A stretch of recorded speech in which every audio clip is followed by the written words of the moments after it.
பிரம்ம கமலம் அப்படின்னு அழைக்கப்படுற ஒரு அபூர்வமான பூவை பற்றி தான் இந்த வீடியோவில் நான் சொல்ல போகிறேன். இது வந்து சிவனுக்கு ரொம்ப மிகவும் உகந்த மலர் அப்படின்னு சொல்கிறாங்க. இந்த பூ வந்து வருஷத்துக்கு ஒரே ஒரு தடவை தான் பூக்கும்.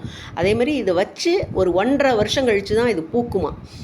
இந்த செடியாக கூட வைக்க வேணாமா, இதை அந்த இலையை கிள்ளி வச்சா கூட அதுவே வேர் விட்டு செடியாயிடும் அப்படின்னு சொல்கிறாங்க.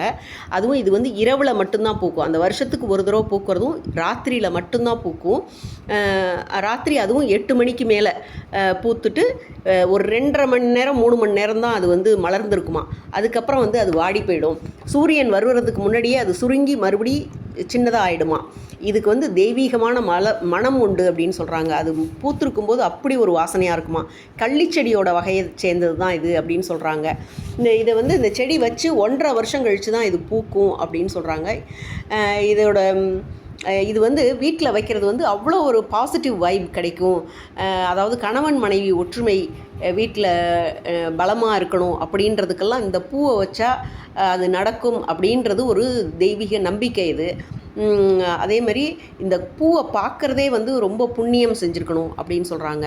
இதை வந்து கடவுளுக்கெல்லாம் உகந்த மலர் அப்படின்றதுனால அதை எல்லாரும் அக்கம் பக்கத்தில் இருந்தவங்கெல்லாம் வந்து பார்த்து அந்த பூ கூட வந்து ஃபோட்டோ எடுத்துக்கிறாங்க. அவ்வளவு அபூர்வமானது. ஆனால் இது வந்து பூக்கிறதுக்கு 1.5 வருஷம் ஆகுமா. நம்ம வீட்டில் வச்சு 1.5 வருஷம் கழித்து தான் அது வந்து பூக்கும். வேர் கூட வைக்க வேணாமா, வெறும் செடியோட அந்த இலையை வச்சாவே போதுமா, அதுவே வேர் விட்டுடும் அப்படின்னு சொல்கிறாங்க. இது வந்து கோயம்புத்தூரில் உள்ள எங்களோட ஃப்ரெண்டோட வீட்டுக்கு பக்கத்து வீட்டில் பூத்த பூ இது.